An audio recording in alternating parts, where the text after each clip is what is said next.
I'm not going to answer the question. Why would you answer that question? The question is, the question is, Justice, radical left. Will you shut up, man? Listen, who is on your list, Joe? Who's on your list? Right. Gentlemen, I think this is so unprecedented. He's going to pack the court. We have not going to give a list. We have ended this segment. We're going to move on. This pod is dropping on the same day as the U.S. presidential election, and if you're like me, your prevailing thought might be, God, I can't wait for this to be over. Except, no matter the outcome, nothing is really over. We're still in the middle of a global health crisis, an economic downturn, a long overdue reckoning on race, and a massive shift in how we live and work. But the only difference is that, depending on who you support, some of you might be slightly less stressed after the election than you were before. Which is why our guest on this podcast says it's essential that companies and their leaders intensify their efforts to support mental wellness in the workplace. That guest is Stephen Liptrap, President and CEO of Morneau Shepell, one of the largest providers of employee health management in North America. He says that although we may be talking less about wellness than we might have in the early days of the pandemic, that doesn't mean the challenges around wellness have gone away. Quite the opposite, in fact. Stephen Liptrap will explain further when he joins us at the Nexus. The Nexus, a place where people converge and connect. On this podcast, we look at the things that are changing the way all of us do our jobs. We're going to take a quick peek into the minds of those people who are helping us change. Scientists, HR leaders, and experts in human performance. I'm Chris Nelson. Stephen, I think the most obvious place to start is to ask, how is your mental health these days? I'm actually doing well, even though I must admit I've gone from spending my life traveling 30 to 50% of my time to zero. But there are pros and cons related to that. Yeah, and we've been spending a lot of time helping our clients and trying to make a little bit of a difference in the world. So in the context of very odd times, to be able to give something back as an organization and make a difference is important. Right. In the early days of the pandemic, you saw a lot of news cycles that explored the topic of employee mental health during this crisis. Those seem to have diminished as other things have sort of moved to occupy our attention, but that does not mean the problem or the potential problem for employers is in any way diminished. Is that correct?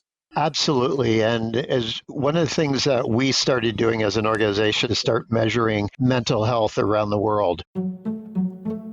We started releasing our mental health index right as we moved into the pandemic based on 3 years of data. And what we found, this is what shocked me the most, was if you looked at before the pandemic hit and you looked at people that were the most anxious or depressed, so call it the worst 7% of the population, that is now the average today. So I'll pause on that. If you think about the average of people across this country is now equal to the worst 7% before the pandemic hit. We are going to have this massive wave of mental health issues hit. And as a country, we need to make sure we're in front of that because that's going to have huge impacts on productivities and people's lives. And as companies, the same thing as we try and figure out how do we keep employees engaged, focus on what matters. And that is a wave that's just coming at us. So we can't talk about this enough. What are the principal causes of anxiety for people at this time? I think there's some obvious ones. Are there less obvious ones that get your attention that we should focus on that we probably aren't focusing on right now? Yeah, and I'll start with, people have different capacities to deal with things coming at them. Before the pandemic, I would say if you had some issues that were making you feel anxious or depressed at work, that was one thing. If you had issues that had you feeling anxious or depressed in your home life, that was another. And where people usually got in trouble is when they had both of those things hit them at the same point in time. And I think that is the same in this.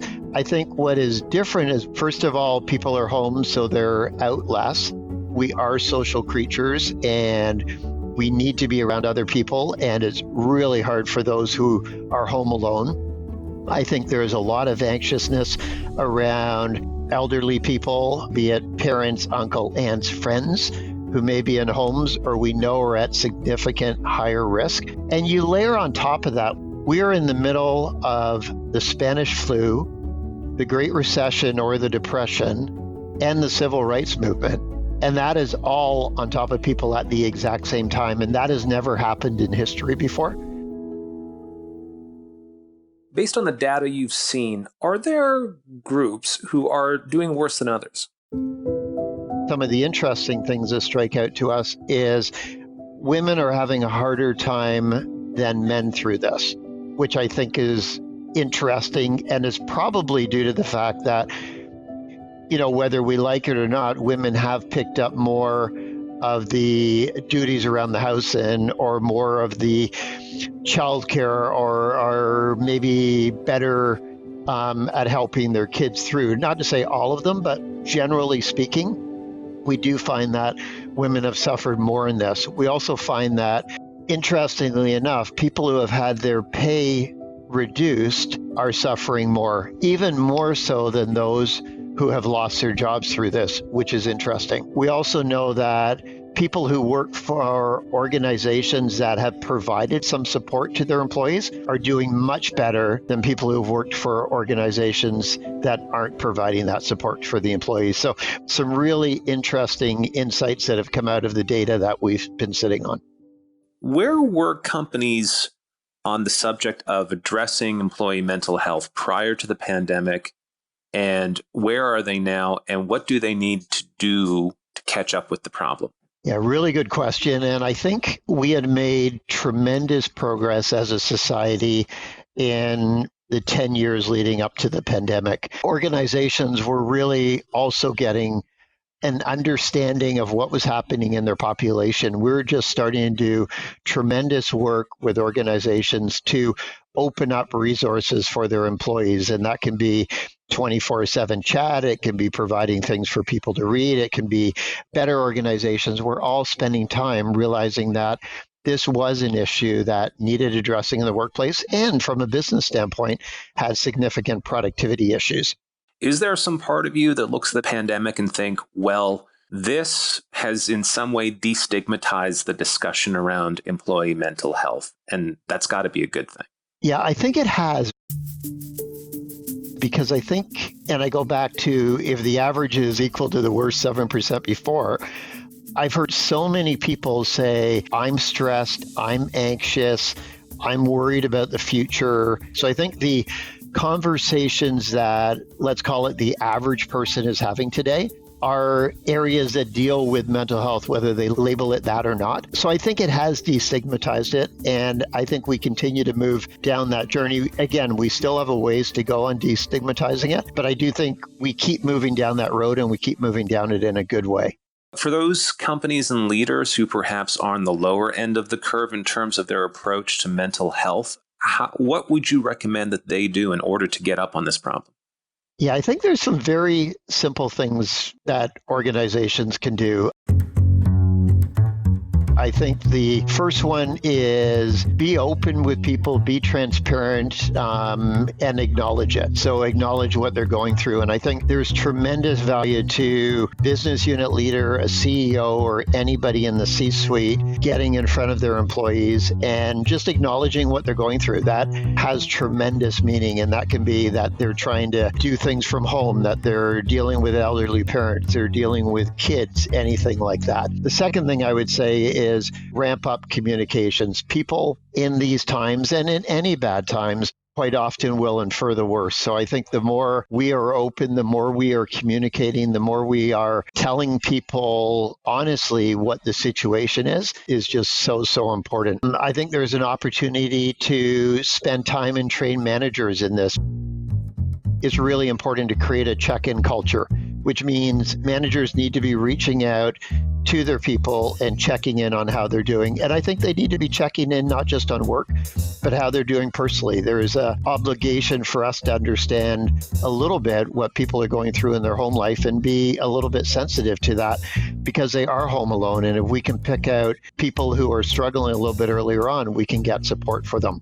And the other thing I would say is there are lots of different tools that people can provide to their employees on a confidential basis. And those can be employee and family assistance programs, those can be web check-ins, those can be peer supports, and all of those type of things You're reminding me of a comment Jeff Bezos made about a new concept, different and better than work-life balance, that he referred to as work-life harmony. Now, my cynical brain perhaps thought that was a passive justification for claiming more off-hour time from his people so they could work, but that is now sort of sounding oddly prescient in light of what we're going through. Yeah, and I've heard work-life integration and things like that, and I think it's all good. I do think you bring up a really good point, though, which is we've got to make sure that it doesn't tip too much one way. Deprocessing people, which the pandemic has sort of forced employers to do, can't help but be a good thing. It sort of in an odd way empowers them, makes them feel like they're more in control of their life. Would you say that's an unintended upside to a global crisis like this one? I think it is. And even as I've been having video calls with people, the number of people I talk to happen to be working, and I would say working very hard, from locations that might have been up north. And some people might have the luxury of being in a cottage, and some people might have been being with their parents or at their parents' place in somewhere different. But I think we all realize that it was okay to be wherever. Back to your point, it was more about the work getting done with quality and on time, rather than having to be locked down to an office or spending X hours commuting or something like that. So I do think there are some positive things coming out of this, and I hope that when we think about going back, that we keep some of those positives. I think it's good for people's mental health as well to be in different places and see different people and have an opportunity to bounce ideas off of each other. Are you an optimist generally, or do you feel optimistic about potential outcomes or the things that we learned from this pandemic? Yeah, so you are 100% correct. I'm definitely the glass half full person and tend to be very optimistic. Stephen, as always, a very illuminating conversation. I really hope we can do it again sometime soon. Look forward to it, and all the best. Really appreciate the conversation, Chris. Thank you.